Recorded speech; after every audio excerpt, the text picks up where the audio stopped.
السلام عليكم ورحمة الله وبركاته. عاملين ايه يا بنات؟ وحشتوني جدا جدا جدا. هنعمل النهاردة مع بعض في الفيديو بتاعنا شوية بامية كده بطريقة تحفة، هتعجبكم جدا لما تجربوها بإذن الله. شايفين البامية بتاعتي شكلها يفتح النفس كده، جنب شوية رز بالشعرية مفلفلين كده، او مع رغيف عيش كده وعصرة ليمون على البامية، بتوديها في حتة تانية خالص. انا عملت معاكم الرز. يلا بينا نشوف الطريقة بتاعتنا ونشوف عملناها ازاي. معايا كده حلة على النار فيها بصلة متقطعة صغير بالشكل اللي انتوا شايفينه، متقطعة ناعم كده. هبتدي ان انا اديها تقليبتين.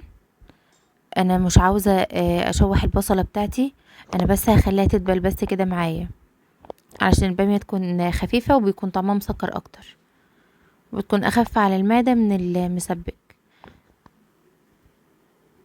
هنا كده البصلة هتبتدي ان هي تدبل معايا، شم ريحة التومة. زي ما قلت هنزل بالبامية بتاعتي.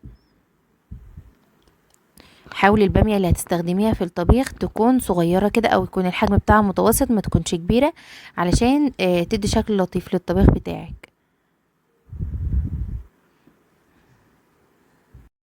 البامية بتاعتي متقمعة كويس كويس ومغسولة كويس جدا، وهبتدي ان انا انزل كده على البصلة، وابتدي ان انا اشوحها معاهم كده، اديها تقليبتين حلوين.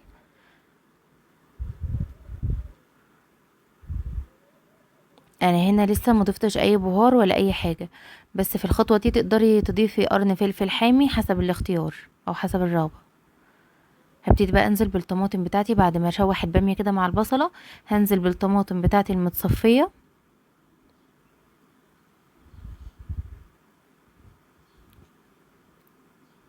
ومش هضيف في الخطوه دي اي بهارات برضو لسه. انا هضيف بس رشه سكر علشان الطماطم، وهغطي بقى وهسيبها تتسبك مع بعضها كويس جدا.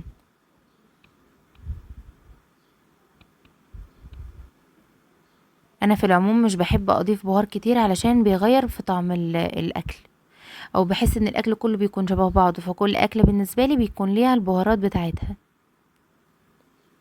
احنا هنا في الباميه مش هنستخدم غير فلفل اسمر، وهنملح بس، مش هنستخدم حاجة تانية، علشان طعم البامية ما يتغيرش او طعم الطبيخ بتاعك ما يتغيرش.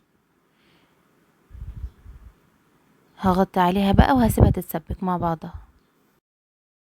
هنا كده اتسبكت زي ما انتوا شايفين. شايفين الشكل بتاعي يفتح النفس ما شاء الله ازاي. هبتدي بقى ازود عليها رشة فلفل الاسمر ورشة الملح وكبشتين من الشوربة بتاعة اللحمة، وهضيف اللحمة بتاعتي وهسيبها تتسبك مع بعضها او تغلي كمان غلوتين كده، علشان تاخد من طعم اللحمة واللحمة تاخد من طعم البامية.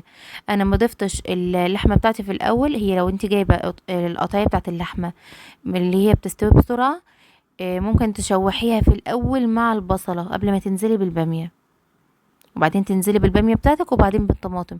بس لو القطعية بتاعتك عارفة ان هي مش بتستوي بسرعة، فيفضل ان انت تسلقيها في الشوربة عادي جدا، وبنيجي بقى في الخطوة دي بنضيف اللحمة علشان تكوني ضامنة السوا بتاعها يكون كويس. هنا كده زودت كبشتين من الشوربة بتاعة اللحمة، وضفت اللحمة بتاعتي اللي انا سلقاها في المرقة، وهدي بقى تقلبتين، واديت رشة الفلفل الاسمر ورشة الملح وبس كده، مش عاوزين نغير في طعمها. هبتدي بقى اديها تقليبه كده واغطيها واسيبها تغلي كده غلوتين كمان مع بعض، وهنطفي عليها وبألف هنا. احلى طريقه للباميه هتجربوها باذن الله، جربوها على طريقتي وهتعجبكم.